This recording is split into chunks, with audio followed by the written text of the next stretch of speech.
जिज्ञासा है कि शिव गुरु दया करते हैं, हम कैसे समझें?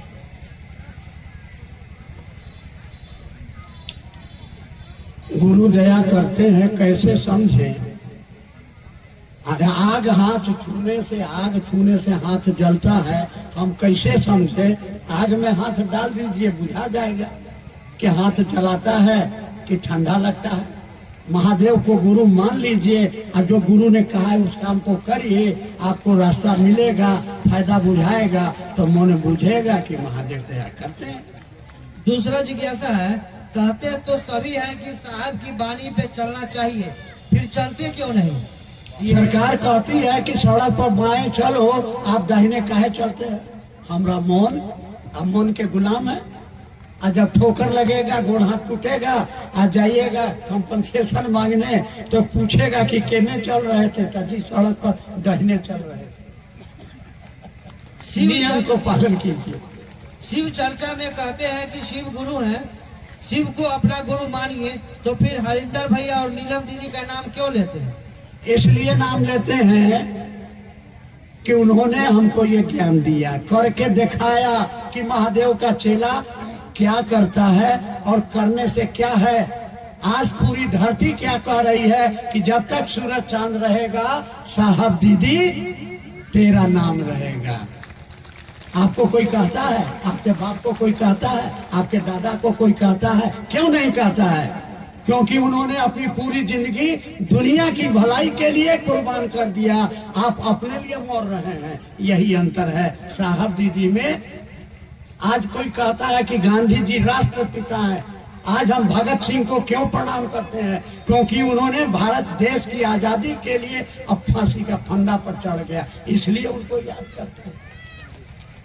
साहब शरीर में नहीं है, तो क्या रांची उपवन हम लोग को जाना चाहिए कि नहीं जाना चाहिए? नंबर 1, साहब शरीर में नहीं है, ये कहने वाला आदमी वो तरस का, उस पर तरस आती है। साहब ने अपने मुखारबिन से कहा है, किताब में लिखा भी है और दुनिया जानती है, संत मरते नहीं। क्या कबीर साहब मर गए? क्या भगवान राम मर गए? आज भी उनके नाम पर आदमी भीख मांगता है और उसको भीख मिलता है, तो राम जी मर गए? नंबर 1। नंबर 2, हमारा बाप मर गया, हमारा ससुर मर गया, तो हम ससुराल नहीं जाएंगे? हमारे साहब श्री हरिनारायण जी ने संकल्प लिया कि दुनिया के एक एक आदमी को शिव का शिष्य बनाएंगे, ताकि उसका जीवन शिवमय हो, मंगलमय हो। और इस काम को वहाँ मुख्यालय से बैठ के किया जा रहा है, तो उस काम को करने में हम सहयोग नहीं देंगे, उनके संकल्प को पूरा नहीं करेंगे। उन्होंने जो पौधा लगाया है, क्या उस पौधे में पानी नहीं डालेंगे, खाद नहीं डालेंगे? क्योंकि वो मेरे बाप की बनाई हुई संपत्ति है। वो संपत्ति की रक्षा करना, उसको आगे बढ़ाना एक पुत्र का, एक शिष्य का अधिकार भी है और कर्तव्य भी है। शिष्य अनुभूति में साहब लिखते हैं कि शिव भाव के शिखर की तलहटी में सारी संकीर्णताएं तिरोहित हो जाती है। ये कैसे है?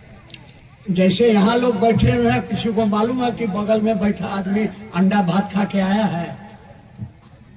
पूछिए बगल में बैठल के है, कहेगा मेरी गुरु महान है। यानी आपके मन में जो संकीर्णता थी पहले, अभी हम लोग हाल में एक जगह गए थे कि वहां पर अगर आप मछली खाने बैठ गए तो वो गुरु बहना और गुरु भाई भाग जाता था, छत पर भाग जाता था। घृणा उसके मन में थी कि इसका सुगंध दुर्गंध भी मेरे नाक में चला गया तो हमारा खंडित हो जाएगा। और उस महिला ने, उस गुरु बहना ने हम लोगों को अपने घर पर बुला के और परोस के मछली बना के खिलाया। ये है सारी संकीर्णताएं तिरोहित हो गई। आपके मन में ख्याल था ना कि छोट जात के है, ये मछली माछ खाई है, ये बदमाश है, ये बड़ जात के है। ये जो घृणा का भाव था, ये छोटपन का जो भाव था, ये जो अहंकार था, जैसे आपने शिव को गुरु बनाया, यहाँ सब बैठे हुए हैं, पूछिए ये कौन है तो मेरी गुरु बहना, ये कौन है तो मेरा गुरु भाई। किसी को पता नहीं है कि ये शाकाहारी है कि मांसाहारी है, छोट जात के है कि बड़ जात। यही संकीर्णताएं तिरोहित, मन में ख्यालो नहीं है। और गुरु बहन संग जो फल नहीं खाती, हाँ, ये उल्टी नहीं हुआ। एवं गुरु बहन को फल खाने से उल्टी हो जाता था, कल उसको खिलाया गया, उल्टी नहीं हुई, संकीर्णता भाग गई। अरे दिया जलाइएगा, घर में अंधार है, इसका माने कि दिया नहीं जला है, दिया जलेगा तो रोशनी हो जाएगी। आगे बढ़िए।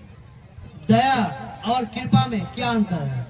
कृपा में है करोगे तो पाओगे, करोगे तो पाओगे। दया का माने है कि हमने कुछ नहीं किया है फिर भी हमको चाहिए। एक रिक्शा वाला यहाँ के कलेक्टर साहब के यहाँ चिट्ठी लिखेगा कि हमको 4 दिन का छुट्टी चाहिए, उसको कोई छुट्टी देगा? कहेगा कि तुम हमारे यहाँ काम किया है तो तुमको हम छुट्टी दे, करोगे तो मिलेगा।